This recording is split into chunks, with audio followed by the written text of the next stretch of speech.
Simu wa dereva wa shishi usiku. Saa ngapi? Nadhani ilikuwa kwenye kama saa, ngoja niangalie hapa. Muda wakati ananipigia simu akiniambia kwamba wamepata ajali, wamegonga ng'ombe wakiwa wanakaribia kufika Malagarasi. Okay. Sasa ikawa ni habari mbaya sana kwa sababu tumemaliza kazi yetu vizuri. Ilikuwa ni muda wa shishi sasa kurudi nyumbani kuendelea na yeye na biashara zake.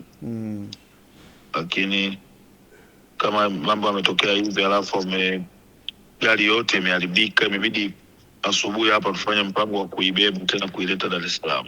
Okay, poleni sana. Afya yake ikoje? Labda umeshazungumza naye? Maana tubele kumtafuta tumemkosa. Kwa jana alikuwa walimsaidia kwenye kituo cha afya cha maeneo ya kule. Lakini leo alipelekwa Tabora.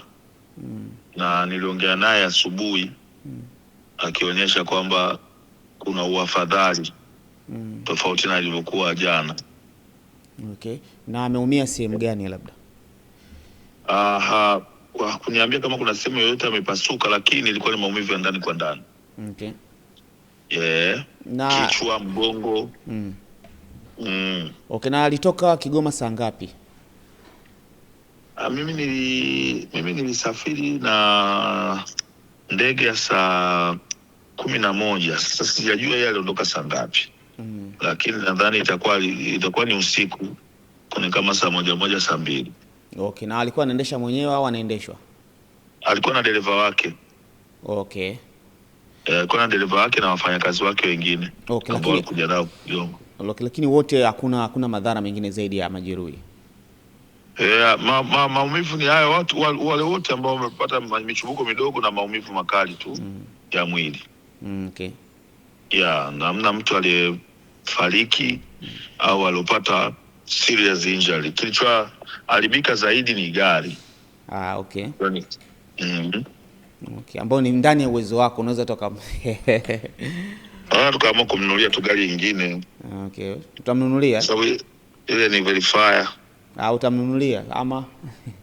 Naweza kumnunulia tu, wala ina shida hiyo. Okay, maana mheshimiwa mbunge mtu mzito sana. Nimeona pia comment nyingi mtandaoni nasema Baba Levo anamtoa kafara na nini.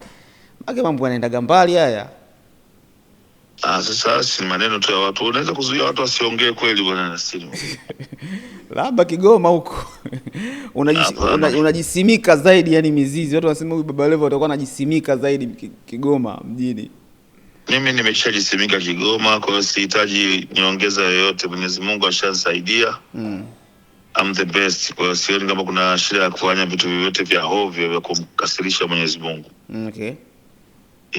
Okay. Nimeona kuna baadhi ya watu wanatafsiri tofauti kuhusiana na mafanikio yake Kigoma kwa muda mfupi. Wengi wakisema kwamba matamasha, watu kualisha ubwabwa, labda ungewapelekea semina vijana za kuwakomboa kifursa zaidi na sio kualisha ubwabwa hivyo na nini. Una mtazamo gani kuhusiana na maneno kama hayo? Hata ukiwapelekea semina inabidi wale ubwabwa, watafanya semina bila kula. Kula lazima.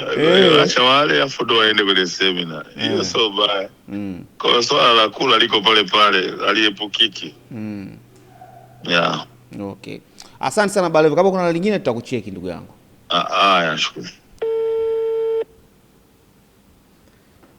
Okay, huyu ni Shilole, naye tulikuwa tunajaribu kumpigia kama tutampata tujue anaendeleaje, lakini simu yake imeita bila kupokelewa. Bila shaka atakuwa anaendelea vizuri na tutakuwa tunakuletea taarifa zingine kuhusiana na afya yake pale tutapompata, lakini so far tumeongea na Baba Levo na ametueleza au umemsikia yote kuhusiana na kilichomtokea Shilole ambaye alikuwa Kigoma mjini kwenye shughuli ya mbunge wa Kigoma mjini Baba Levo.